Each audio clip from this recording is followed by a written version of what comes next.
Hello दोस्तों, कैसे हैं आप सभी लोग। उम्मीद करता हूं कि आप सभी लोग अच्छे होंगे, मस्त होंगे और अपनी तैयारी भी ज़बरदस्त तरीके से कर रहे होंगे। तो आइए दोस्तों, आज का हम लोग सेट स्टार्ट कर रहे हैं। 123 नंबर सेट आज हम लोग इस वीडियो में कवर करेंगे। और ये जो 9/9/2022 के सेकेंड शिफ्ट में जो क्वेश्चन पूछा गया है, उसी का हम लोग यहाँ पर एनालिसिस यानी प्रैक्टिस करने वाले हैं।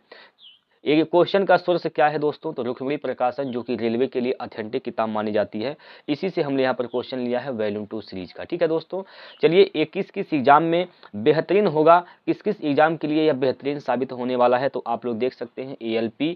एएलपी का एग्जाम हुआ है, मेंस की जो तैयारी कर रहे हैं उनके लिए बेनिफिशियल होगा, टेक्नीशियन के लिए होगा, आरपीएफ के एग्जाम के लिए महत्वपूर्ण होगा, जेई एनटीपीसी के और आरआरबी ग्रुप डी जो कि ट्रेंडिंग यहाँ पर चल रहा है, ग्रुप डी की वैकेंसी आई है।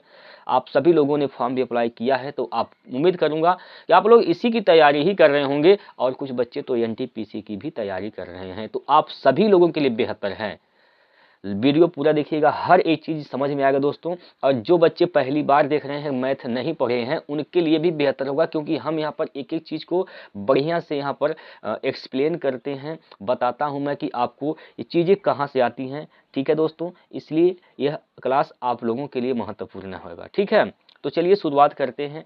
एक बार सभी लोग वीडियो को लाइक और शेयर जरूर किया करिएगा। चलिए स्टार्ट करते हैं पहले क्वेश्चन के साथ, और पहला क्वेश्चन आ गया है आपके स्क्रीन पर। सभी लोग भाई वीडियो को लाइक और शेयर कर दीजिए भाई, जितने भी बच्चे अभी तक देख रहे हैं, जुड़े हुए हैं हमारे साथ, आप सभी लोग वीडियो को लाइक शेयर करिएगा, जितने भी आपके भाई बहन दोस्त तैयारी कर रहे हैं। तो चलिए, इस क्वेश्चन में क्या कहा गया है, पहले प्रश्न को ध्यान से पढ़ लीजिए, उसके बाद मैं इसका बेहतरीन तरीका बताऊंगा दोस्तों। एक लाइन में मुजबानी इसका आंसर क्या होगा। सबसे पहले इस क्वेश्चन में बोला गया है कि 3.5 सेंटीमीटर त्रिज्या वाले गोले का पृष्ठीय क्षेत्रफल ज्ञात कीजिए। मेरे दोस्तों, गोले का क्या बताना है, पृष्ठीय क्षेत्रफल बताना है। और पृष्ठीय क्षेत्रफल जब पूछा है तो आपसे मैं बता दूं, हमेशा क्या करिएगा, 11 से चेक कर लीजिए कौन सा ऑप्शन कट रहा है। जो 11 से कट गया वही इसका राइट आंसर हो जाएगा। बात क्लियर है। तो देखिए भाई, यहाँ पर कौन सा ऑप्शन 11 से कटेगा, ये जो ऑप्शन नंबर इस जो सी है, बी के स्थान पर लिखा गया है, ये जो 154 है, यह 11 से कट जाएगा और यही इसका राइट आंसर हो जाएगा। क्या इसमें कोई दिक्कत है आप सभी को। अगर आपसे क्षेत्रफल पूछ लिया हो तो आप लोग हमेशा 11 से पहले भाग देकर चेक करिए, जो ऑप्शन 11 से कटता है वही राइट आंसर हो जाएगा। अब आप कहेंगे सर ये तो आपने याद कर रखा है, आपने बता दिया, तो याद किया गया है दोस्तों, लेकिन आप भी याद कर लीजिए कि 11 से जो कट रहा है वही इसका उत्तर होता है। लेकिन कभी कभी क्या होता है ना, दो दो ऑप्शन 11 से कट जाते हैं, तब आप फंस जाएंगे। तो उसके लिए आपको मेथड से जाना होगा। देखिए, गोले का पृष्ठीय क्षेत्रफल जो होता है वह होता है 4πr²। क्या होता है, 4πr² होता है। तो 4 इंटू पाई का मान 22/7 रखना होता है, और r का मान क्या है, तो 3.5। 3.5 का मतलब क्या होता है दोस्तों, 7/2 होता है। तो 7/2 इसको ऐसे लिखेंगे, 7/2 गुणे 7/2, क्योंकि स्क्वायर करेंगे 2 बार लिखना पड़ेगा। यहाँ से देखिए 7 से 7 कट जाएगा, 2 दूनी 4 से 4 कट जाएगा। अब 7 का गुना 22 में कर देंगे, 7 दूनी 14 के 4 हासिल का 1, 7 दूनी 14 1 15, यानी 154 सेंटीमीटर स्क्वायर यहाँ से इसका उत्तर आ जाएगा। अब बताइए कोई दिक्कत। ये मेथड है, आप लोग इसको सीख लीजिए, समझ लीजिए। बाकी कभी भी अगर पृष्ठीय क्षेत्रफल पूछा जाता है तो आप 11 से भाग देंगे, आंसर आपके सामने निकल जाएगा। हाँ, जब एक से ज़्यादा ऑप्शन 11 से कट रहे होते हैं तब आप ये नियम लगा दीजिएगा, कोई दिक्कत नहीं होगा। क्या आप लोगों को ये चीज़ें समझ में आई हैं। अरे बोल दीजिए भाई, क्या आपको ये चीज़ समझ में आया है, हाँ या ना। शुरू आगे चलते हैं। चलिए आगे चलते हैं अगले क्वेश्चन पर। और ये क्वेश्चन प्रश्न नंबर 2 जो आपके सामने दिया गया है, आप सभी लोग इसका उत्तर बता दीजिए क्या होगा। प्रश्न नंबर 2 का उत्तर बताएंगे क्या होगा। इस सवाल में कहा गया है कि त्रिभुज यम एन ओ में कोण एन बराबर कोण ओ, और एन ओ बराबर 12 सेंटीमीटर, एम ओ बराबर 10 सेंटीमीटर है, और एम पी शीर्ष लंब है, तो एम पी की लंबाई बताइए। त्रिभुज है दोस्तों, त्रिभुज के बारे में इस प्रकार से यहाँ मेंशन किया गया है, ये एक त्रिभुज है। ठीक है, यह एक क्या है, तो यहाँ पर एक त्रिभुज दिया गया है। अब इस त्रिभुज के बारे में कहा गया है कि यहाँ पर त्रिभुज के बारे में, इसको हम मान लेते हैं शीर्ष यम, इसको मान लेते हैं यह यन है, और ये क्या है, ओ है। ठीक है, इसमें कहा गया कि जो कोण यन है, यानी ये कोण जो है और कोण ओ जो है ये दोनों आपस में क्या है, बराबर हैं। बात क्लियर। अगर ये दोनों कोण आपस में बराबर हैं तो इसके सम्मुख भुजाएं भी बराबर होंगी। इसके सम्मुख भुजा ये हो जाएगा, इसके सम्मुख भुजा ये हो जाएगा, तो ये दोनों भुजाएं क्या हो जाएंगी, आपस में बराबर। तो इससे क्या निष्कर्ष निकल रहा है, इससे यह निष्कर्ष निकल रहा है कि यह सम समद्विबाहु त्रिभुज है। क्या है, समद्विबाहु, यानी दो भुजाएं जिसकी बराबर होती हैं उसको समद्विबाहु त्रिभुज बोलते हैं। अब देखिए यहाँ पर यन ओ का मान कितना दिया भाई, यन ओ ये जो है यहाँ पर ये पूरा का पूरा 12 दिया गया है। ये पूरा कितना दे रखा है, 12 दे रखा है। ठीक है, यम ओ का मान क्या है, तो यहाँ पर 10 है, ये 10 है। ठीक है, और यहाँ पर इसको मैं मिटा दे रहा हूँ, इसका काम खत्म, सॉरी चलिए रहने दीजिए। ठीक है, यहाँ पर कलर चेंज कर दें। चलिए ये जो एम पी है, ये एम पी हो गया। ठीक है, एम पी जो है वह शीर्ष लंब है, और जब लंब है तो यहाँ पर कितने डिग्री का कोण बनेगा, 90 डिग्री का कोण बन जाएगा, इसमें कोई दिक्कत नहीं है। अब ये जो लंब होता है ना, इस जिस पे लंब डाला गया उसको दो बराबर भागों में बांटता है। ये पूरा 12 है, तो बताइए ये कितना होगा, ये 6 हो जाएगा, होगा नहीं होगा, होगा। तो आपसे पूछा गया है एम पी की लंबाई बताइए। अब ये जो एम पी आप देख रहे हैं दोस्तों, ये एम पी जो आप देख रहे हैं ये क्या है, तो ये वाला त्रिभुज जो है यह समकोण त्रिभुज बन रहा है। कौन सा त्रिभुज बन रहा है, तो यहाँ पर समकोण त्रिभुज बन रहा है। और जब समकोण त्रिभुज बन रहा है तो यहाँ पर पाइथागोरस प्रमेय काम करेगा। क्या काम करेगा, पाइथागोरस प्रमेय। तो देखिए पाइथागोरस प्रमेय लगा देंगे, यहाँ पर ट्रिपलेट लग जाएगा दोस्तों। देखिए यहाँ पर 6 10, 6 10 है, अगर इसको छोटा करेंगे 2 से काटेंगे, 2 3 6, 2 से काटेंगे 2 5 10, तो 6 10 6 5 है, तो 6 4 5 ट्रिपलेट होता है। 6 और 6 4 5 ट्रिपलेट होता नहीं होता है, तो इसका दोगुना है, इसका दोगुना, तो इसका भी दोगुना कर देंगे तो क्या हो जाएगा, 8 हो जाएगा। तो इसका जो ये जो लंब आएगा, एम पी जो आएगा वह कितना जाएगा, 8 सेंटीमीटर आ जाएगा। तो ऑप्शन नंबर यहाँ पर हो जाएगा बी सही उत्तर। ठीक है, इस बात में कोई दिक्कत है बताइए, क्या इसमें कोई दिक्कत आप लोगों को समझ में आ गया है। तो ट्रिपलेट भी आप लोगों को याद करने होते हैं दोस्तों, ताकि कैलकुलेशन फास्ट हो सके। बाकी अगर आप लगाना चाहेंगे तो लगा देंगे। देखिए कर्ण का स्क्वायर बराबर क्या होता है दोस्तों, कर्ण का स्क्वायर बराबर लंब का स्क्वायर प्लस आधार का स्क्वायर। ठीक है, अब कर्ण कितना है 10, 10 का स्क्वायर क्या करेंगे 100 हो जाएगा। लंब का स्क्वायर निकालना है, प्लस आधार क्या है 6, 6 का स्क्वायर 36 हो जाएगा। 36 उधर जाएगा तो माइनस हो जाएगा, घट जाएगा, तो हो जाएगा कितना 64। 64 बराबर क्या है यल का स्क्वायर। तो यल का मान क्या हो जाएगा यहाँ पर, यल का मान अंडर रूट में 64 हो जाएगा, अंडर रूट में 64, 64 का वर्गमूल होगा क्या 8। ठीक है, तो अगर ट्रिपलेट याद है तो पल भर में लगेगा, वरना आपको इतना काम करना पड़ेगा। ठीक है, बात समझ पाए हैं आप सभी लोग। आइए अगले प्रश्न की ओर चलते हैं, और अगला प्रश्न है प्रश्न नंबर 3 आपकी स्क्रीन पर करिए। देख लीजिए इस सवाल में क्या बोला गया कि यदि अंडर रूट 1 माइनस 99/2500 बराबर 49/√x है, तो x का मान बताइए क्या होगा। तो यहाँ पर आप इसको हल करिए, 2500 का गुना 1 में करेंगे तो 2500 1 कम 2500, 2500 में से आप 99 घटाएंगे तो क्या बचेगा, यहाँ पर आपको यहाँ पर क्या मिलने वाला है। तो भाई 10 में से 9 गया तो 1, और 9 में से 9 गया तो 0, ये 24 हो जाएगा। ठीक है, 2401, और बटे में क्या हो जाएगा यहाँ पर 2500 और बराबर 49 बटे अंडर रूट में यक्स, इस अंडर रूट यक्स। ठीक है, ये 2401 49 का वर्ग होता है, तो इसका वर्गमूल हो जाएगा 49 बटे 2500, ये 50 का वर्ग होता है, इसका वर्गमूल 50 हो जाएगा, बराबर 49 बटे यहाँ पर अंडर रूट में यक्स। 49 से 49 कटेगा तो अंडर रूट में यक्स बराबर यहाँ पर 50 हो जाएगा। तो दोनों पक्षों का स्क्वायर कर देंगे, तो वर्ग से स्क्वायर, स्क्वायर से करड़ी खत्म, यानी x का मान क्या हो जाएगा, तो 2500 हो जाएगा। क्या हो जाएगा 2500। बात क्लियर है, 2500 इसका बिल्कुल सही आंसर हो जाएगा, ऑप्शन नंबर ए। कोई दिक्कत इसमें बताइए, समझ में आ गया। देखिए आसान सवाल है दोस्तों, बस आपको कंसंट्रेट बनना पड़ेगा दोस्तों, आपको चीज़ों को समझना पड़ेगा, शिद्दत रखना पड़ेगा, तभी आप समझ पाएंगे। चलिए अगला प्रश्न है यहाँ पर, अगला जो क्वेश्चन दिया गया है साथियों, अगला जो क्वेश्चन दे रखा है यहाँ पर, इसमें कहा गया कि 10 भुजाओं वाले एक समबाहुभुज के प्रत्येक अंतःकोण का माप कितना होगा। अच्छा, यहाँ पर समबाहुभुज है, बहुभुज की यहाँ पर अंतःकोणों का माप निकालना है, तो इसका फार्मूला होता है n माइनस का 2 इंटू 180 अंश, ये क्या है, सभी अंतःकोणों के योग है, लेकिन प्रत्येक का निकालना है तो आपको क्या करना है, n से भाग कर देना है। ठीक है, n से भाग कर देंगे, यानी बहुभुज के प्रत्येक अंतःकोण निकालने के लिए n माइनस 2 इंटू 180 बटे n कर देना है। अब यहाँ पर मान रखिए भाई, n का मान क्या है, 10, भुजाओं की संख्या n है तो n क्या है, 10, 10 में से 2 घटाएंगे बटे 10 और गुणे 180। ठीक है, तो यहाँ पर हो जाएगा 8 गुणे 180 और बटे क्या होगा 10, 0 से 0 कटेगा, 8 अठाए 64 के 4 हासिल का 6, 8 एकम 8 6 14, यानी 144। कितना कोण बनेगा, प्रत्येक जो कोण बनेंगे, अंतःकोण जो बनेंगे, प्रत्येक अंतःकोण उनका जो मान आएगा कितना आ जाएगा, तो 144 डिग्री आएगा। Option number B 144 degree. कोई दिक्कत बताइए,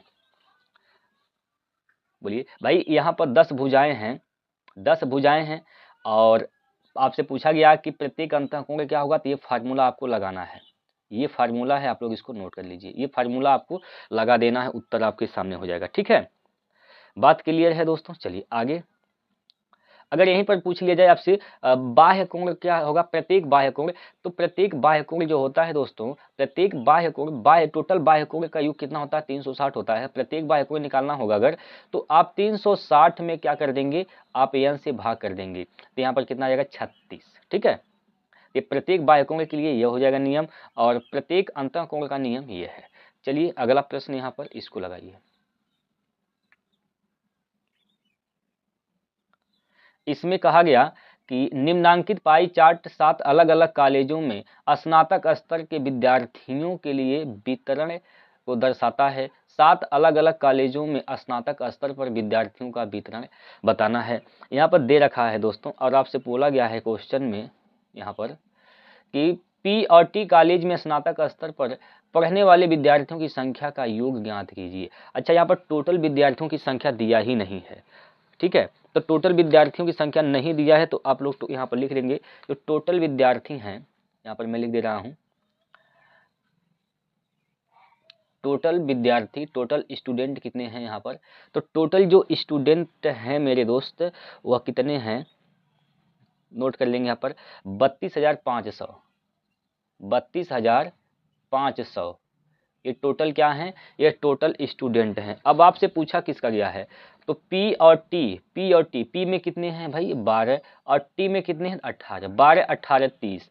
तो आप क्या करेंगे यहाँ पर 32,500 का कितना परसेंट निकाल देंगे भाई, 30%। ठीक है, 30% आप निकाल देंगे तो उत्तर निकल जाएगा। देखिए 2 जीरो से ये 2 जीरो कैंसिल, 0 हो जाएगा, 3 5 15 के 5 हासिल का 1 आएगा और 3 दूना 6 1 7 3 3 का 9, यानी 9750 आ जाएंगे यहाँ पर विद्यार्थियों का योग, 9750, ऑप्शन नंबर सी। ठीक है, ऑप्शन सी इसका राइट आंसर है। अगला प्रश्न है, बनाइए। यहाँ पर दोस्तों बार है, ठीक है, यहाँ पर 35 पर बार है।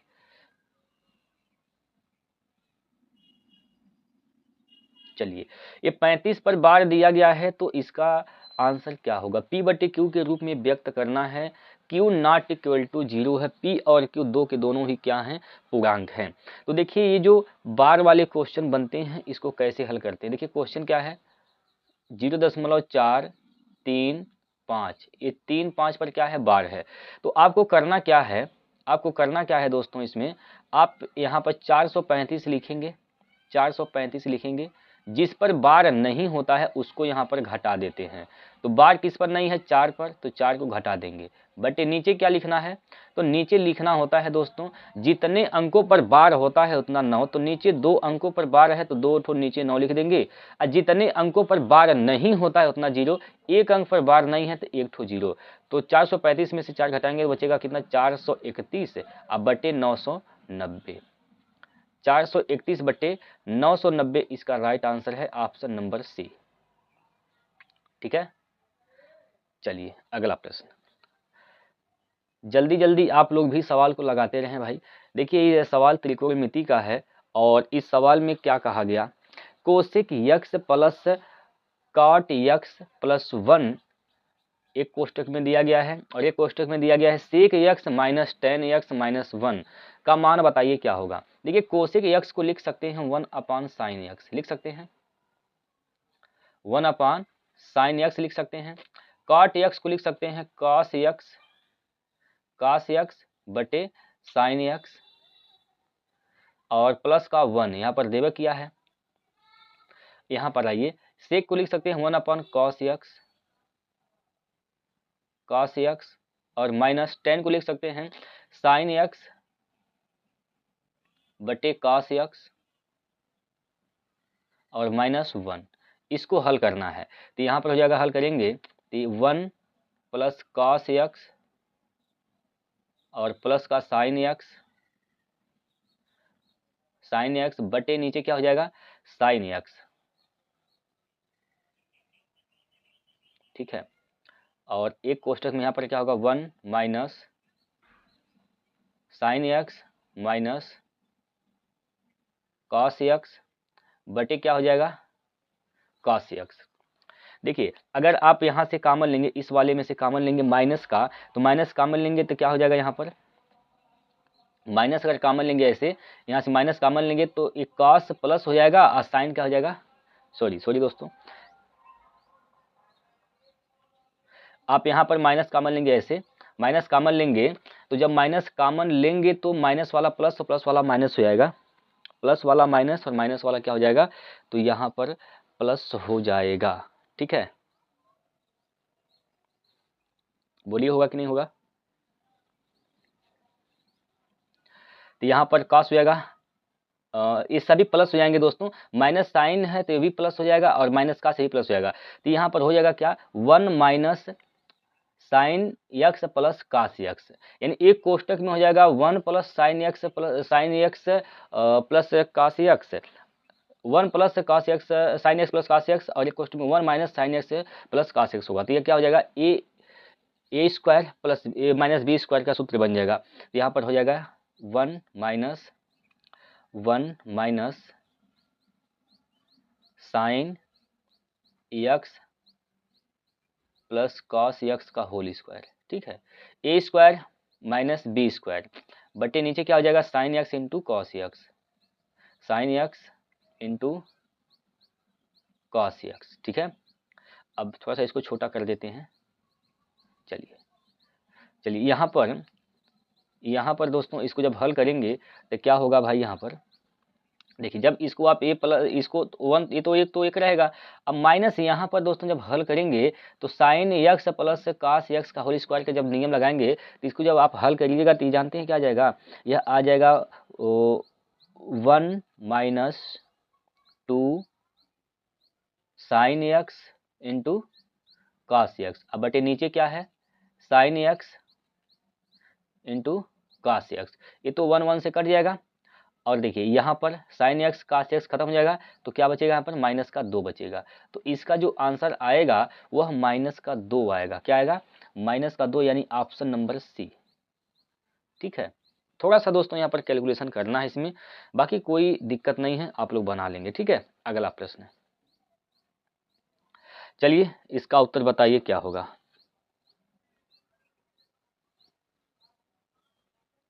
देखिए वास्तविक गुणांकों वाला वह द्विघात समीकरण ज्ञात कीजिए जिसके वास्तविक मूल 4 और -5 हैं। देखिए इसके दो मूल दिए गए हैं 4 और -5, यानी आपको 4 या 4 भी रखने पर 0 आना चाहिए, -5 भी रखने पर 0 आना चाहिए। कौन सा ऐसा समीकरण है कि अगर 4 रख दें तो 0 आ जाए, -5 रख देंगे तब पर भी 0 आ जाएगा। तो आप यहाँ पर समीकरण उठाइए, जो जिसका मन करे, जो समीकरण मन करे पहले आप उसको चेक करिए, शुरू से चेक करते आइए।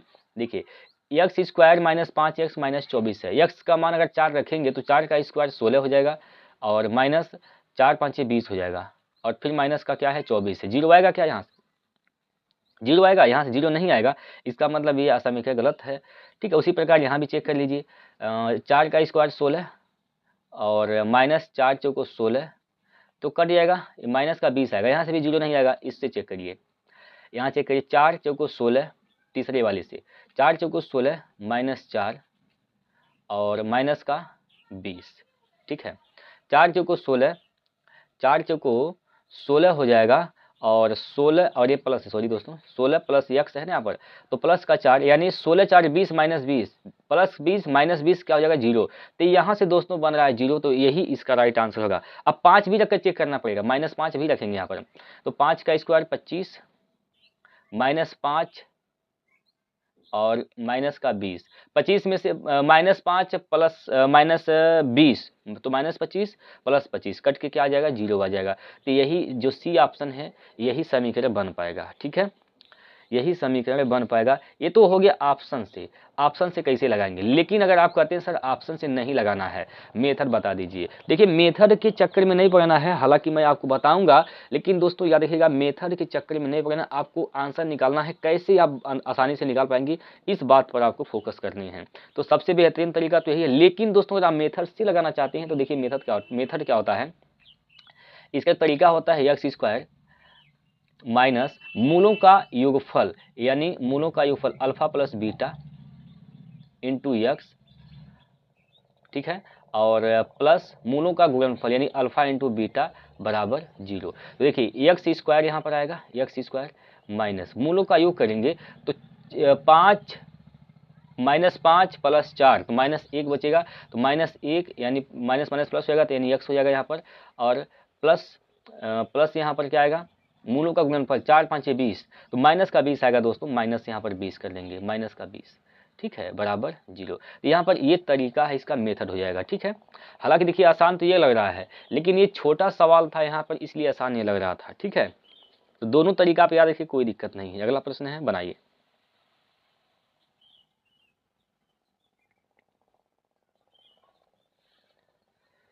एक समूह में सभी बच्चों का औसत वजन 45 किलोग्राम है। यदि 42 किलोग्राम औसत वाले 10 बच्चे समूह छोड़ देते हैं और 55 किलोग्राम औसत वजन वाले 2 बच्चे समूह में शामिल हो जाते हैं, तो समूह में बच्चों का औसत वजन 1/4 किलोग्राम बढ़ जाता है। प्रारंभ में समूह में बच्चों की संख्या कितनी थी? देखिए प्रारंभ में बच्चों की संख्या क्या था समूह में, तो हम मान लेते हैं प्रारंभ में बच्चों की संख्या क्या था, यक्स था। मान लेते हैं कि प्रारंभ में बच्चों की संख्या क्या थी, यक्स थी। ठीक है, अब यहाँ पर हुआ क्या है दोस्तों, गौर से समझेंगे। देखिए भाई, तो पहले टोटल बच्चे कितने थे भाई, 45 औसत था, यक्स बच्चे थे, टोटल बच्चे कितने थे 45 यक्स। अब इसमें से 10 बच्चे निकल गए जिनका औसत वजन क्या था 42 किलोग्राम। तो कितने वजन यहाँ पर लेके चले गए सब लोग, 420 किलोग्राम।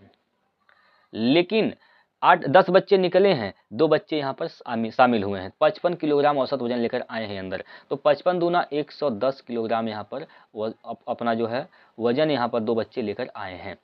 अब 10 बच्चे निकले, 2 आए, तो 8 बच्चे अभी क्या है निकले हैं, क्योंकि 10 बच्चे निकले हैं, 2 बच्चे आ गए, तो 8 ही बच्चे निकले। ठीक है, 8 ही बच्चे निकले हैं। अब यहाँ पर होता क्या है, यहाँ पर क्या हुआ कि अभी ये टोटल बच्चे क्या थे, यक्स, इनमें से कितने बच्चे निकले, 8। अब ये कितने बच्चे बचे हैं, यक्स माइनस 8। अब इनकी औसत वजन में कितने की वृद्धि हो गई है, 1/4 का। 1/4 का मतलब ये हुआ कि कितना हो जाएगा भाई, 1/4 का मतलब कितना हो जाएगा, देखिए 1/4 का मतलब क्या होगा, यहाँ पर 45 औसत वजन था प्लस 5/4, इतना बढ़ा है औसत वजन। अब इनका जो औसत वजन 1/4 बढ़ा है, तो बढ़कर हो गया कितना, 45 प्लस 5/4, 1/4 का मतलब क्या 5/4। तो ये जो है, ये जो शेष बच्चे बचे हुए हैं उनका योगफल ये हो जाएगा। बोलिए होगा, सॉरी दोस्तों,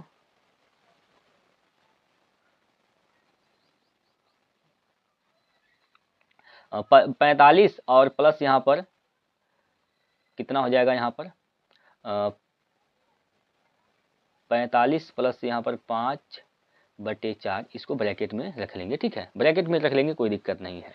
इसमें कोई दिक्कत हो तो बताइए, इसमें अगर कोई दिक्कत आपको महसूस हो रही हो तो आप लोग पूछ सकते हैं। ठीक है, यहाँ पर क्या हो जाएगा 45 यक्स, और ये माइनस का 310, घटाएंगे 420 में से 110, तो 310 बचेगा, 310 बटे नीचे क्या हो जाएगा यहाँ पर यक्स माइनस 8 कर दीजिए, और बराबर यहाँ से क्या हो जाएगा 45 चौका 180 प्लस 5 185 यहाँ से हो जाएगा।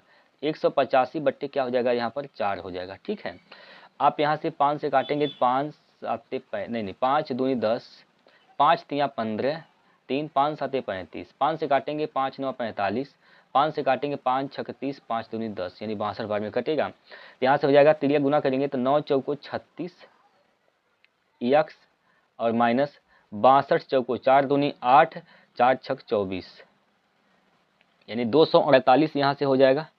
248 हो जाएगा बराबर 37 यक्स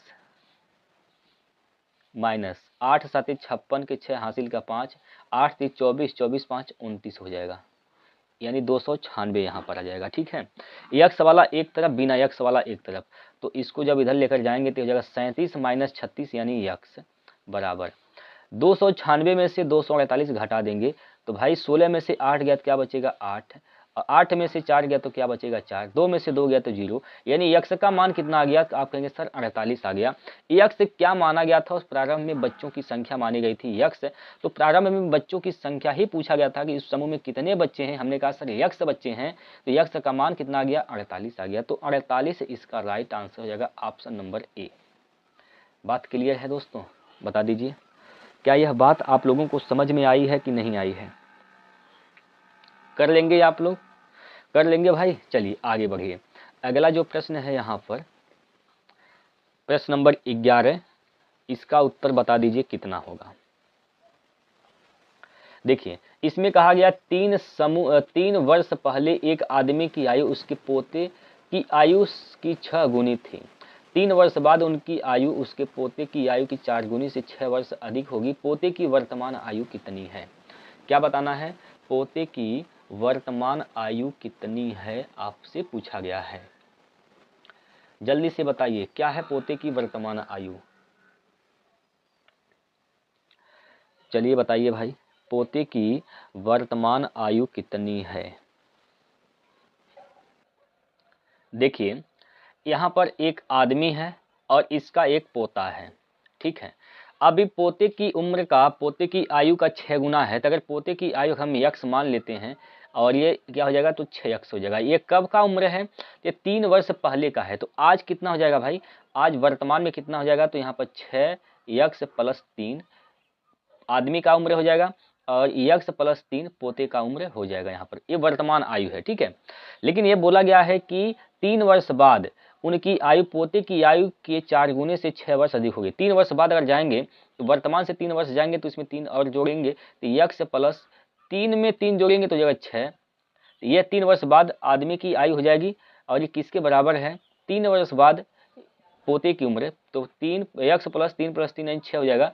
इसके 4 गुने से कितना ज़्यादा है आदमी की उम्र, 6 वर्ष ज़्यादा है। बस इसी को हल कर दीजिए भाई, ये हो जाएगा कितना 6 यक्स और प्लस का 6 बराबर ये हो जाएगा 4 यक्स और प्लस का 4 छक्का 24 और प्लस यहाँ पर क्या हो जाएगा 6 हो जाएगा।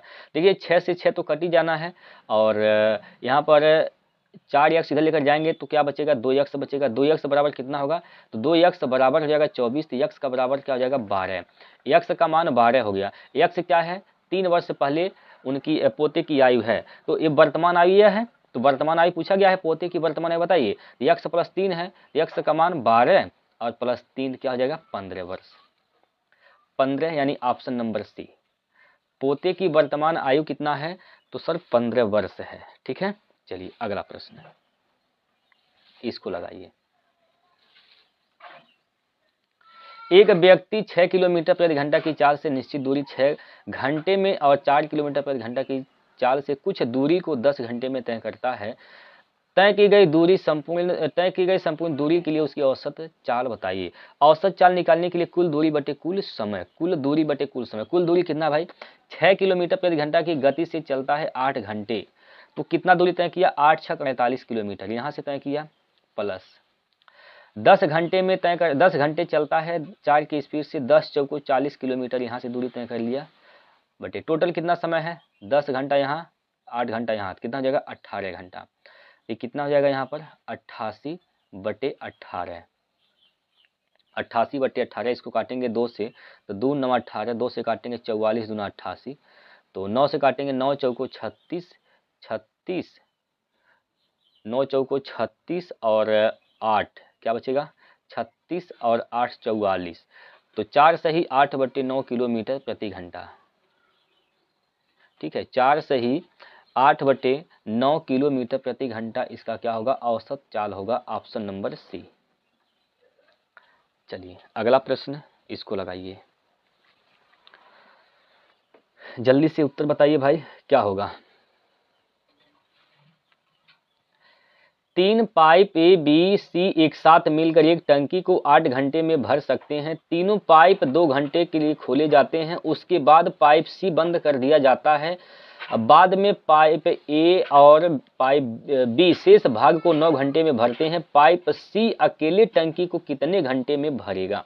देखिए यहाँ पर 3 पाइपें हैं ए बी और सी, अगर ये तीनों लोग मिलकर काम करते हैं तो वह 8 घंटे में टंकी को भर सकते हैं।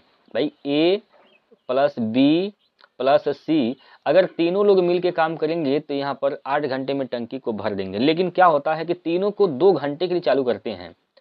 ए प्लस बी प्लस सी यह अपनी अपनी क्षमता से काम करेंगे तो ये 2 घंटे के लिए चालू करते हैं।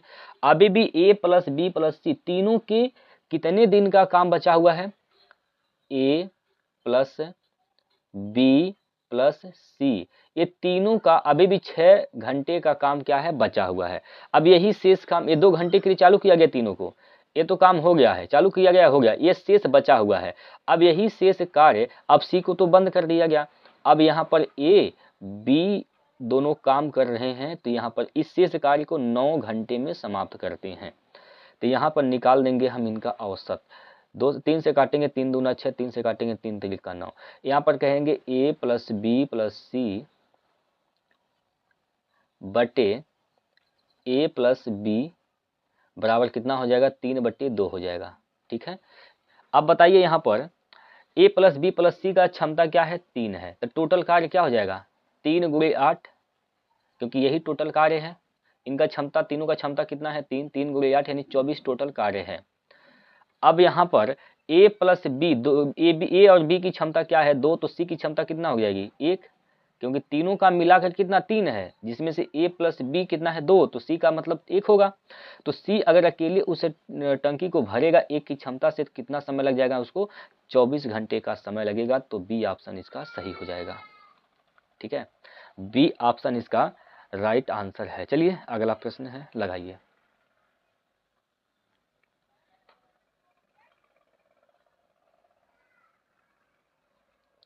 अगला क्वेश्चन आपके सामने दिया गया है, इसमें कहा गया कि सरलीकृत कीजिए। भाई यहाँ पर इसको सरलीकृत करना है। अब करना क्या है, यहाँ पर a माइनस बी का होल स्क्वायर, ए प्लस बी का होल स्क्वायर का नियम लगा देंगे यहाँ पर। ठीक है, चलिए नियम लगाएंगे भाई, तो क्या होगा यहाँ पर देखिए, 4 चौको 16 x square plus 5 × 5 = 25 y square minus 40, 2ab होता है ना, माइनस 2ab, तो 40 एक्स वाई प्लस ये हो जाएगा 25 एक्स स्क्वायर और प्लस 16 वाई स्क्वायर और प्लस का 40 एक्स वाई प्लस ये क्या हो जाएगा, एक कोष्टक में प्लस बी, एक कोष्टक में माइनस बी, ए स्क्वायर माइनस बी स्क्वायर, 4 चौको 16 एक्स स्क्वायर और माइनस का 25 वाई स्क्वायर। ठीक है, अब देखिए जो कटने वाला है उसको काट दिया जाएगा, जो कटेगा उसको काटेंगे। यहाँ पर 25 वाई स्क्वायर प्लस है और 25 वाई स्क्वायर यहाँ पर क्या है, माइनस, ये खत्म हो जाएगा। ठीक है, ये खत्म हो जाएगा और क्या कटेगा, ये 40 एक्स वाई प्लस माइनस है, ये भी खत्म हो जाएगा यहाँ पर। ठीक, और क्या कटने वाला है, और क्या कटेगा भाई यहाँ पर, अब कुछ नहीं कटेगा। यहाँ पर देखिए 16 एक्स स्क्वायर प्लस है, 16 एक्स स्क्वायर प्लस है और यहाँ पर 25 एक्स स्क्वायर प्लस है, तो यहाँ से 16 दूना 32 और 25 क्या हो जाएगा, यहाँ पर 16 दूना 32 और 25, तो क्या होगा भाई, जोड़िए, 16 दूना 32 और 25, तो क्या हो जाएगा यहाँ पर 32, 25 और 57 हो जाएगा। तो 57 एक्स स्क्वायर प्लस का 16 वाई स्क्वायर प्लस का 16y²। ठीक है, ये इसका राइट आंसर आएगा। 57x² plus 16y², 57x² plus 16y²। तो कौन सा ऑप्शन सही होगा? Option number A. Option number A इसका बिल्कुल सही उत्तर हो जाएगा। क्लियर है, समझ में आ गया दोस्तों? चलिए अगले क्वेश्चन पर, अगला प्रश्न लेते हैं आपकी स्क्रीन पर। सभी लोग बताइए इसका आंसर क्या होगा, जल्दी से बताइए दोस्तों।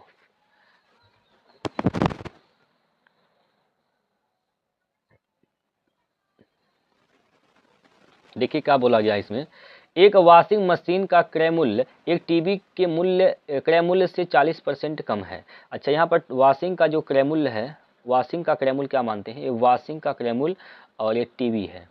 टीवी अगर वॉशिंग का क्रय मूल्य टीवी के क्रय मूल्य से 40% कम है, अगर टीवी का जो है 100 है तो वॉशिंग का क्या हो जाएगा? 60, 40 कम यानी 60 हो जाएगा। यह एक वॉशिंग और एक टीवी का मूल्य है। हमें किसका बताना है? आगे बोला गया है कि यदि वॉशिंग मशीन के क्रय मूल्य में 18% की वृद्धि होती है और टीवी के क्रय मूल्य में 10% की कमी होती है तो 5 वॉशिंग मशीन और 2 टीवी के क्रय मूल्य में कितना क्या परिवर्तन आएगा? तो एक वॉशिंग मशीन और एक टीवी का मूल्य है तो 5 का निकाल देंगे, यहाँ पर 5 से गुना कर देंगे। 5 वॉशिंग मशीन का हो जाएगा यह मूल्य और 2 टीवी का ये मूल्य हो जाएगा। ठीक है, अब इसमें 18% की वृद्धि करते हैं तो ये 6 5 30 हो जाएगा, यानी 300 हो गया। इसमें 18% का वृद्धि करेंगे तो ये 118 हो जाएगा। 118 बट्टे क्या कर देंगे? 100। तो यहाँ से 0 0 कैंसिल, 354 यहाँ पर हो जाएगा, 354। इसमें ये हो जाएगा 200। इसमें 10% की कमी किया गया है तो ये कितना हो जाएगा भाई? 90/100। तो 9 दूनी 18 यानी 180 यहाँ पर हो जाएगा। ठीक है, अब ये टोटल मूल्य कितना हो गया यहाँ पर? तो 5 कितना हो जाएगा यहाँ पर? 4 और 8 5 13, 3 1 4 1 5, 534 यहाँ पर आ जाएगा। अभी ये 5 वॉशिंग मशीन और 5 टीवी का जो मूल्य है अभी वर्तमान समय में बढ़ने और घटने के बाद ये 534 है, लेकिन पहले इसका क्या मूल्य था भाई? 300 यहाँ पर, 200 यहाँ पर, कितना था टोटल? 500 था। 500 था। अभी कितने का परिवर्तन हुआ है यहाँ पर? वृद्धि हुआ कि कमी हुआ? वृद्धि हुआ है कितने का? 34 का। 34 का वृद्धि किस पर? 500 पर। गुणे 100, 2 जीरो से 2 जीरो खत्म, 5 से काटेंगे, 5 छक 30, 5 अट्ठे 40, यानी 6.8% की वृद्धि हुई है।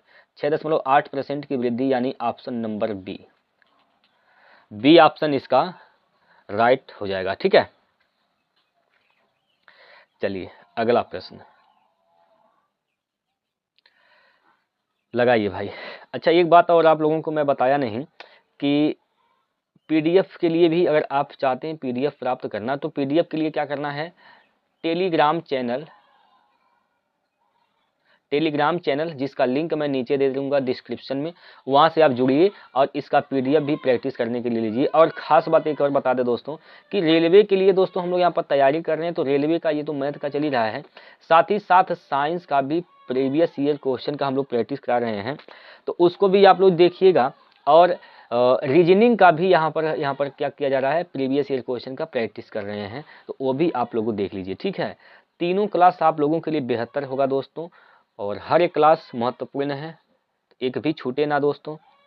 चलिए अगला जो प्रश्न दिया गया है, इसमें बोला गया कि एक वस्तु का सूची मूल्य 200 रुपया है, इसे 150 रुपये ग्राहक में 150 रुपये में ग्राहक इसको खरीदता है। प्रतिशत छूट 0.2 स्थान तक क्रमिक छूटों के बाद, अरे भाई ये क्या क्वेश्चन दे दिया, लगता है टाइपिंग एरर हो गया है दोस्तों। एक बार देख लेते हैं कि इसका सही क्या लिखा गया है। चलिए कोई नहीं दोस्तों, दिक्कत नहीं आएगा। इसमें कहा गया है कि एक वस्तु का सूची मूल्य 200 रुपये है, यहाँ तक तो ठीक है। एक वस्तु का जो सूची मूल्य है वो तो 200 रुपये है, यहाँ तक तो सही लिखा गया है। अगला जो लाइन ये लिखना था यहाँ पर कि 2 क्रमिक छूट देने के बाद एक ग्राहक 2 क्रमिक छूट देने के बाद एक ग्राहक इसे 150 रुपये में खरीदता है। ठीक है, 150 रुपये में खरीदता है। यदि एक छूट यदि एक छूट 10% है तो दूसरा छूट बताइए दशमलव के 2 स्थान तक आपको सही बताना। कितने स्थान? 2 स्थान। अच्छा 2 स्थान तक सही बताना है, दशमलव के 2 स्थान तक इसका सही आंसर बताना है। ठीक है भाई, चलिए अब यहाँ पर इस सवाल को हल कैसे किया जाएगा, आइए दोस्तों बताते हैं। सूची मूल्य क्या था? एमपी। सूची मूल्य को बोलते हैं एमपी, मार्क प्राइस। ये तो था 200 रुपये। अब इस पे छूट दिया गया कितने का? एक तो छूट 10% यानी कितना में बेचा गया? 90% पर। ठीक है, लेकिन एक छूट और दिया गया, वही नहीं पता है, उसी को तो निकालना है। तो 100 माइनस, हम मान लेते हैं एक्स छूट दिया गया, तो 100 माइनस एक्स में बेचा गया, 100 माइनस एक्स बट्टे हो जाएगा 100। अब कितना में बिका है यहाँ पर? 150 रुपये में। 150 रुपये में बेचा गया है। देखिए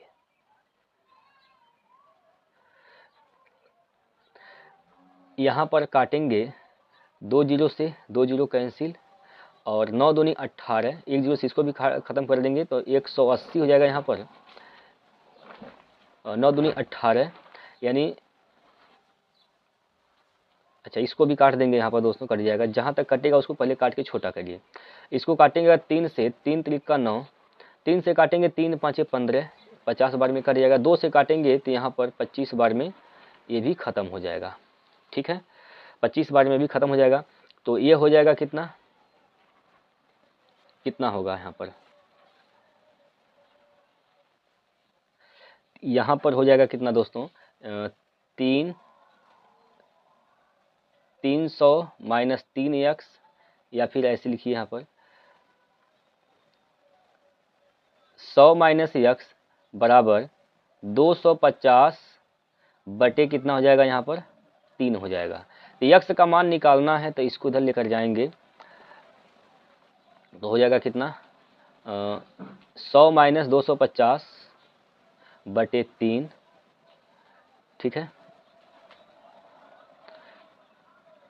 बटे 3। तो 300 में से आपको 250 घटाना है तो कितना बचेगा? 50 बटे 3। 16 3 48, 16.66% जो है इसका सही उत्तर आ जाएगा। 16.66%। ठीक है, दशमलव के 2 स्थान तक बताना था, डी ऑप्शन इसका सही हो जाएगा। चलिए अगले प्रश्न पर, और इसका उत्तर बताइए क्या होगा।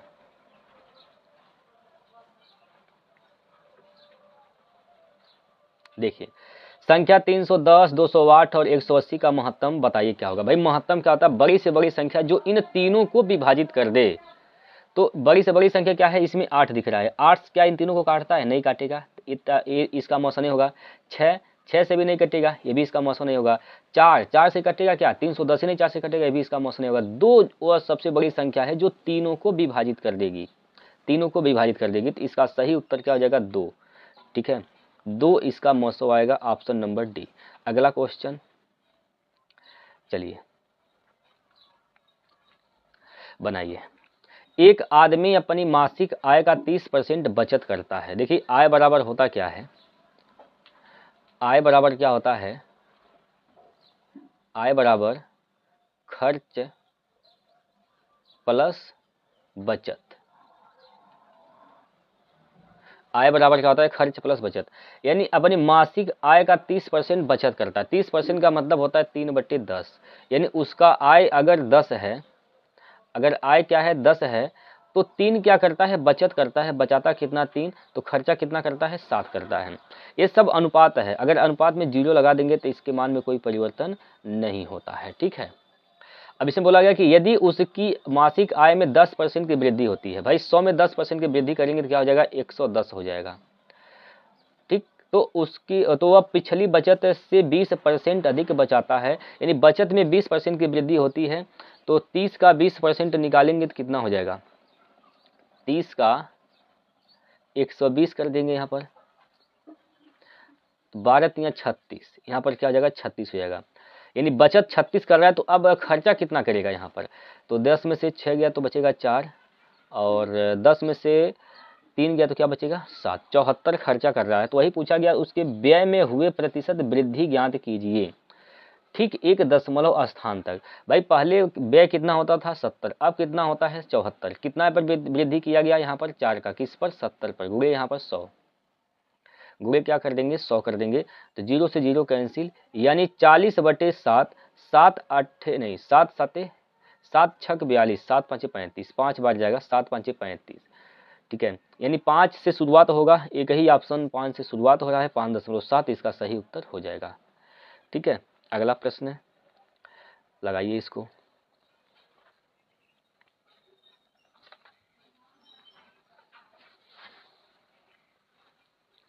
देखिए इसमें कहा गया, इस सवाल में बोला गया है कि 9 सेंटीमीटर आधार 16 सेंटीमीटर ऊंचाई वाले त्रिभुज का क्षेत्रफल बताइए। त्रिभुज का क्या बताना है, क्षेत्रफल बताना है। आधार पता है, ऊंचाई पता है, तो त्रिभुज का क्षेत्रफल क्या होता है, त्रिभुज का क्षेत्रफल होता है 1/2 base into height, base into height. तो 1/2, आधार क्या है 9, हाइट क्या है 16, 2 से काटेंगे 8 बार, 8 9 72 सेंटीमीटर स्क्वायर। क्षेत्रफल क्या हो जाएगा 72 centimetre square, option number A. इसको करिए, इस सवाल का उत्तर बताइए जल्दी से।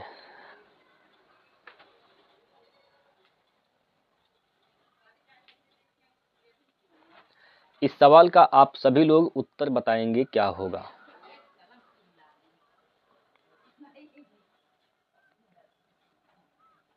देखिए इसमें कहा गया है, दी गई तालिका का अध्ययन करें और नीचे दिए गए प्रश्न का उत्तर दें। दी गई तालिका किसी इलेक्ट्रॉनिक सुपर स्टोर द्वारा बेचे जा रहे विभिन्न उत्पादों के क्रय मूल्य और प्रतिशत लाभ को दर्शाती है। तो आपसे क्या पूछा गया है, यदि अगले वर्ष सभी उत्पादों के क्रय मूल्य में 10% की वृद्धि हुई और प्रतिशत लाभ समान रहा तो निम्नलिखित में से किस उत्पाद के विक्रय मूल्य में अधिकतम वृद्धि दर्ज की गई है, बताइए। रेफ्रिजरेटर की बात की जाए, रेफ्रिजरेटर का यहाँ पर क्या है, यहाँ पर क्रय मूल्य क्या है 48 है, प्रतिशत कितना है 22 है। तो रेफ्रिजरेटर की बात करें भाई 48, क्या बोला गया 48, इसमें अगर 10% की वृद्धि कर देंगे तो 4.8 की वृद्धि हो जाएगा। यहाँ पर देखिए 48 में 4.8 का वृद्धि करेंगे तो क्या हो जाएगा 8, 8 4 12 यानी 52.8। अभी ये कितना लाभ पर बेचा गया 22 के, 122 में यहाँ पर बेचा जा रहा है, तो इसका 122 निकालेंगे, इसका क्या कर देंगे 122 कर देंगे दोस्तों, ठीक है। यहाँ पर 122 कर देंगे, ऐसे करें, या फिर आप इसको ऐसे भी कर सकते हैं, ऐसे समझिए दोस्तों, ऐसे करिए यहाँ पर, ठीक है, ऐसे करेंगे तो और अच्छा रहेगा। देखिए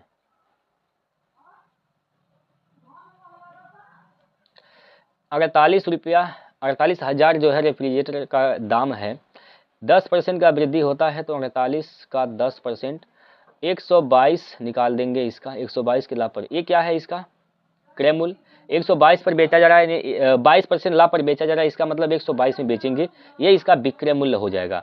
अब इसको हल करिए दोस्तों, ये 0 से 0 1 0 खत्म हो जाएगा यहाँ पर, ठीक है। और 48 दूना 96 के 6 हासिल का क्या हो जाएगा 9, 48 दूना 96, 96 में जब आप 9 जोड़ेंगे तो क्या हो जाएगा 9 5 9 6 15, 105 हासिल का 10, 48 1 48, 48 10 58, दशमलव कितने स्थान पर, 1 0 यहाँ है, 2 0 यहाँ, 3 स्थान पर हो जाएगा दशमलव, 3 स्थान पर यहाँ पर दशमलव यहाँ पर लगा देंगे, यानी 5.856 में यहाँ पर इसको बेचा जा रहा है, ठीक है।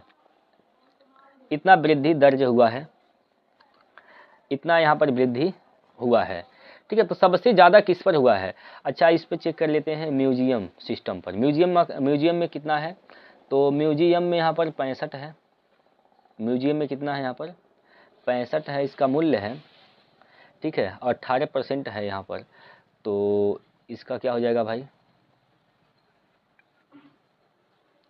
65 का 10% वृद्धि करेंगे और 118 पर बेचा जाएगा, इसका विक्रय मूल्य यह हो जाएगा, है ना, 0 से 0 खत्म हो जाएगा यहाँ पर, और 165 का 118 65 का 118 में गुना करेंगे और 1000 से भाग करेंगे तो क्या आएगा, बोलिए कितना आएगा, ये जाएगा 7.6767, ठीक है, 7.67। अभी सब देखेंगे यहाँ पर दोस्तों, सभी को अगर निकालेंगे तो आप देखेंगे म्यूजियम जो है इसमें 7.67 का यहाँ पर वृद्धि दर्ज हुआ है, ठीक है। तो सबसे ज्यादा वृद्धि किसमें होगा, यहाँ पर म्यूजियम सिस्टम में ही होगा, यानी बी ऑप्शन इसका सही हो जाएगा। इसी प्रकार आप क्या करिए दोस्तों, इसी प्रकार आप यहाँ पर, इसी प्रकार आप टेलीविजन का भी निकाल लीजिए, एयर कंडीशनर का भी निकाल लीजिए। आप देखेंगे सभी चार के चारों में यहाँ पर म्यूजियम सिस्टम में ही सबसे ज़्यादा वृद्धि दर हासिल होगा। बात क्लियर है। चलिए अगला प्रश्न है, इसको करिए। इस सवाल में कहा गया है कि बता दीजिए यहाँ पर 4 अंकों वाली वह बड़ी से बड़ी संख्या ज्ञात कीजिए जिसे 7, 11, 13 से विभाजित करने पर प्रत्येक स्थिति में शेषफल 4 प्राप्त होती है। तो सिंपल सा क्वेश्चन है दोस्तों, लगाना वगाना कुछ नहीं है। देखिए ऐसी संख्या बताइए जो 7, 11, 13 से कटती हो। तो 1001 ऐसी संख्या है जो 7, 11, 13 से कटती है। 1001 ऐसी संख्या है जो 7, 11, 13 से कटती है। लेकिन यहाँ पर पूछा गया 4 अंकों की बड़ी से बड़ी संख्या है तो छोटी है, तो इसको बड़ी संख्या बनाने के लिए तो क्या करेंगे, यहाँ पर 9 से गुना कर देंगे तो क्या हो जाएगा 9009। यह वह संख्या है 4 अंकों की बड़ी से बड़ी जो 7, 11, 13 से कटती है। लेकिन ये कहा है 4 हमें शेष बचाना है, तो 4 शेष बचाने के लिए यहाँ पर क्या कर देंगे, 4 जोड़ देंगे, तो 9, 4, 13 हो जाएगा यहाँ पर, ठीक है। यानी 9013 वह संख्या है जो 7, 11, 13 से भाग करेंगे तो 4 शेष बचेगा। तो ऑप्शन नंबर सी इसका सही हो जाएगा, ठीक है। चलिए अगला क्वेश्चन,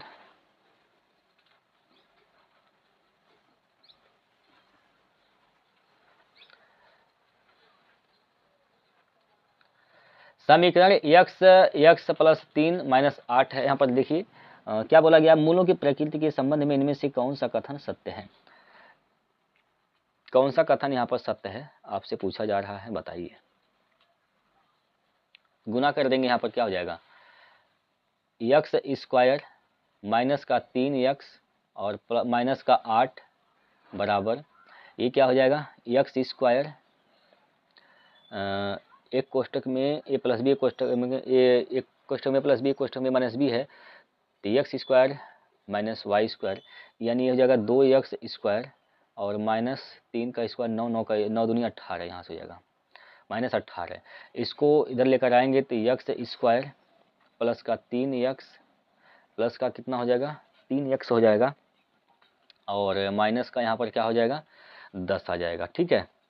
माइनस का यहाँ पर कितना हो जाएगा 10 बराबर कितना 0। यहाँ पर विविधकर का फार्मूला लगाएंगे। विविधकर बराबर होता क्या है, b square minus 4ac, b square minus 4ac ये होता है।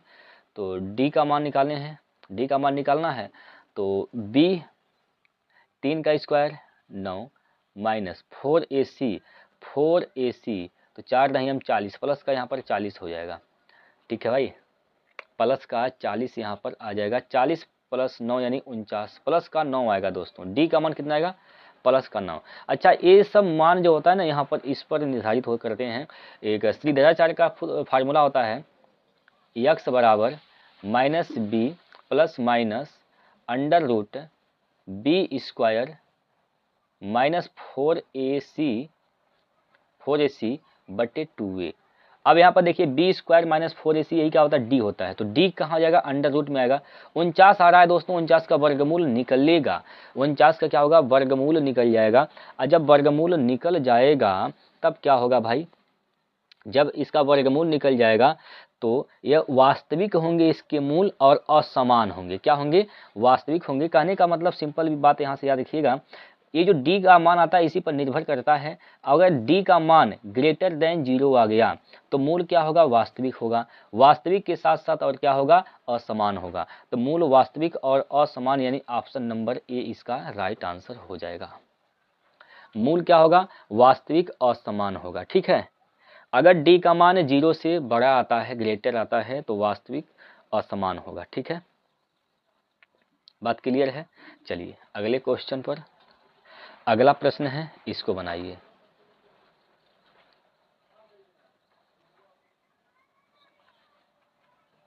दस वर्ष पहले ए और बी की आयु का अनुपात 5 संबंधी 9 था। चलिए भाई 10 वर्ष पहले की बात किया गया, एक यहाँ पर ए है और एक कौन है यहाँ पर बी है। ये 10 वर्ष पहले इनकी जो आयु का अनुपात था 5:9 था, 5 क्या था 9 था। अब से 15 वर्ष बाद तो 10 साल पहले 10 ये आज वर्तमान ये है, 10 साल पहले यह है और हमें 15 साल बाद जाना है। तो क्या करेंगे हम पहले से वर्तमान में आएंगे, 10 जोड़ेंगे। अब वर्तमान से 15 साल पहले जाएंगे तो फिर 15 जोड़ेंगे, तो कितना टोटल जोड़ना पड़ेगा यहाँ पर 15 10 25। क्या जोड़ेंगे भाई 25 जोड़ेंगे, ठीक है। तो यहाँ पर अंतर कितने का आ जाएगा 25 का आ जाएगा यहाँ पर 25 साल ये भी बढ़ेगा, 25 साल ये भी बढ़ेगा। अब इनकी जो आयु होती है यह कितना हो जाता है, तो 15 संबंधी 17 हो जाती है, 15 संबंधी 17। बस इसी को हल करना है। 17 5 85, तिरिया गुना करते इसका इधर इसका इधर, 15 नमा 135, 135 दोनों का डिफरेंट लेना है।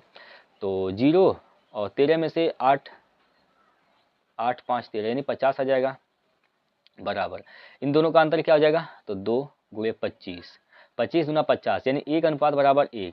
एक अनुपात का मान 1 आ गया। तब पूछा गया अब से 15 वर्ष बाद ए की आयु कितनी होगी। तो यहाँ पर ए की आयु क्या है 5 अनुपात 1 का मान 1 है, तो 5 का मान क्या हो जाएगा 5। ये 10 साल पहले का है, तो आज कितना होगा वर्तमान समय में, ये वर्तमान समय का उम्र ये हो गया। लेकिन अब से 15 साल बाद पूछा है, तो 15 इसमें और जोड़ देंगे, ये 15 साल बाद का उम्र हो जाएगा। तो 15 प्लस 5 20 प्लस 10 30 कितना हो जाएगा 30 वर्ष। कौन सा है ऑप्शन डी नंबर, ठीक है। चलिए अगला प्रश्न है, प्रश्न नंबर 24 है, इसको लगाइए।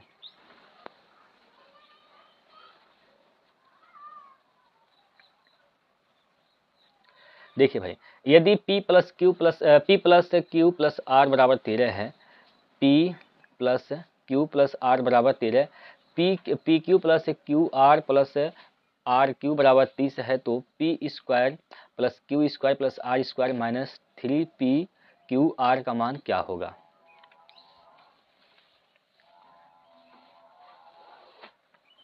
देखिए p cube plus q cube plus r का cube minus 3p q r बराबर होता है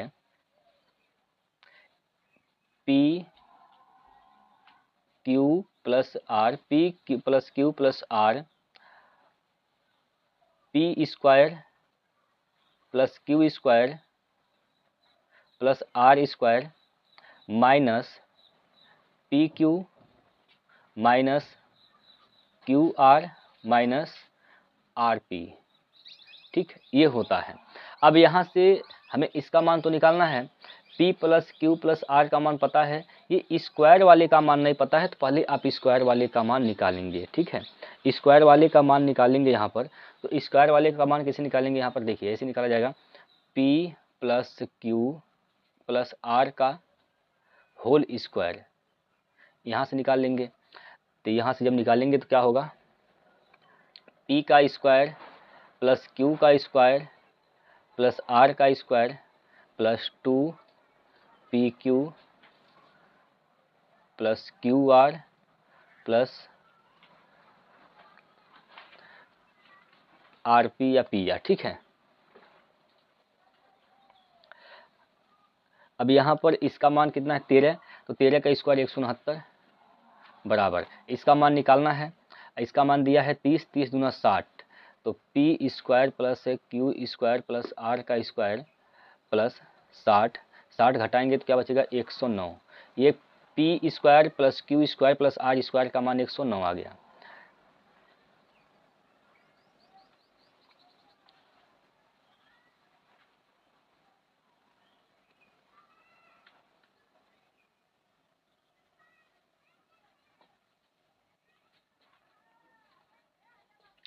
ठीक है, अभी 109 आ गया, तो आपसे किसका मान पूछा गया, इसका मान पूछा गया है।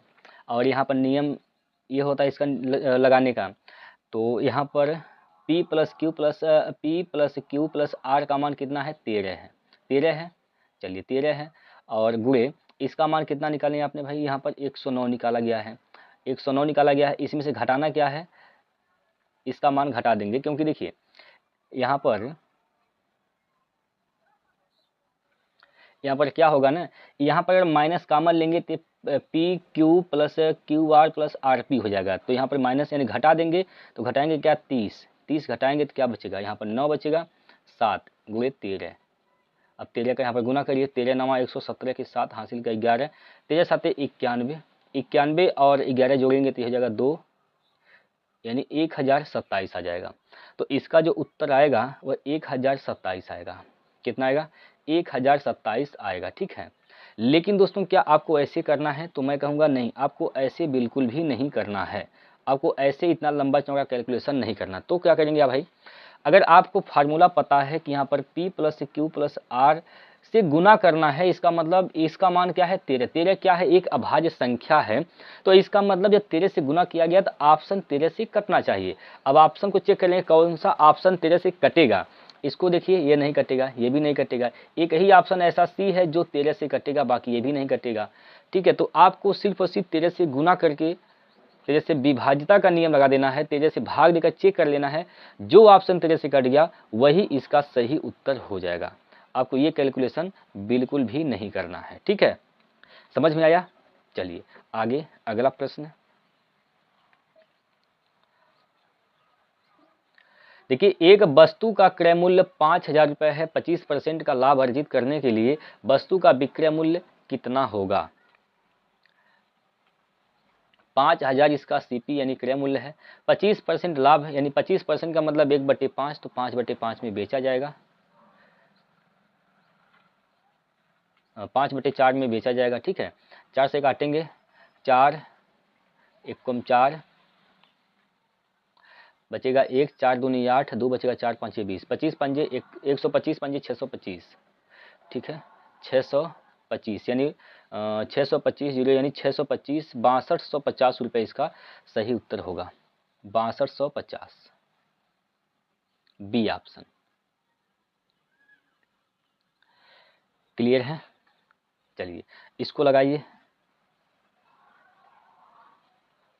देखिए भाई, यहाँ पर भाग करना है, 31 से भाग करेंगे तो कितनी बार में जाएगा, 9 बार में जाएगा, प्लस 33 से भाग करेंगे तो कितनी बार में जाएगा, 363 में 33 से भाग करेंगे तो 11 बार में जाएगा, माइनस इससे भाग करेंगे कितनी बार में जाएगा, 16 से भाग करेंगे तो 512 में कितनी बार जाएगा, 64 बार में जाएगा। ठीक है, तो 64 बार यहाँ हो जाएगा। अब इसको हल करना है, 64 नहीं 32 बार जाएगा दोस्तों। अगर 512 में भाग करते हैं 16 से तो 8 दूनी 16, 8 दूनी 16, इसको क्या हो जाएगा, ये 64 हो जाएगा। ठीक है, और 2 से भाग करेंगे 32 बार होगा, यहाँ पर 64 नहीं होगा 32 होगा। ठीक, तो यहाँ पर माइनस का 32 हो जाएगा। अब इसको आप हल करेंगे तो 11 और 9 20, 32 में से 20 घटाएंगे तो माइनस का क्या हो जाएगा 12, तो -12 इसका राइट आंसर है, ऑप्शन नंबर ए। चलिए अगला क्वेश्चन।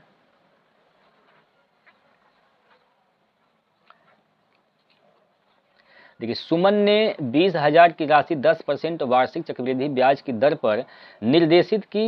यदि n वर्ष बाद उसे मिश्रधन के रूप में 26,620 रुपये प्राप्त होते हैं तो n का मान कितना होगा। देखिए भाई, n का मान यहाँ पर पूछा गया है, समय पूछा गया है। 10% का मतलब होता है 1/10, तो यहाँ पर मिश्रधन और मूलधन का अनुपात क्या हो जाएगा 11/10। इस पे कितने पावर हैं, n पावर हैं, इसी n का मान निकालना है।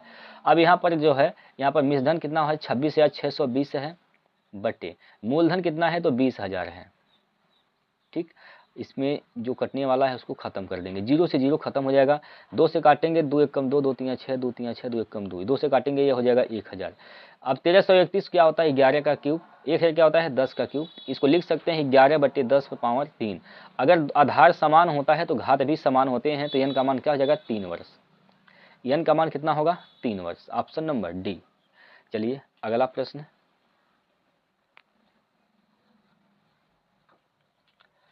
अभी सवाल में बोला गया है कि एक स्कूल टूर के दौरान 15 विद्यार्थियों के समूह में एक को ग्रुप लीडर चुना जाता है। यदि ऐसे कुल 11 समूह हैं तो कितने विद्यार्थी टूर पर जा रहे हैं। देखिए दोस्त, यहाँ पर कितने विद्यार्थी टूर पर जा रहे हैं। देखिए यहाँ पर कितने समूह हैं 11, हर एक समूह में कितने विद्यार्थी हैं 15, तो कितने टोटल विद्यार्थी हो जाएंगे 11 × 15, तो क्या हो जाएगा यहाँ पर 11 5 55, 11 5 55 1 6, अरे सॉरी 11 × 11, 11 5 16, 11 पाँचे 55 के 5 हासिल का 5, 11 कम 11 11 5 16, यानी 165 टोटल विद्यार्थी ऐसे हैं जो टूर पर जा रहे हैं। 165 ऑप्शन डी। ठीक है, तो यहाँ पर दोस्तों हम लोग कितने क्वेश्चन किए हैं? हम लोग यहाँ पर 28 क्वेश्चन किए हैं, 28 क्वेश्चन।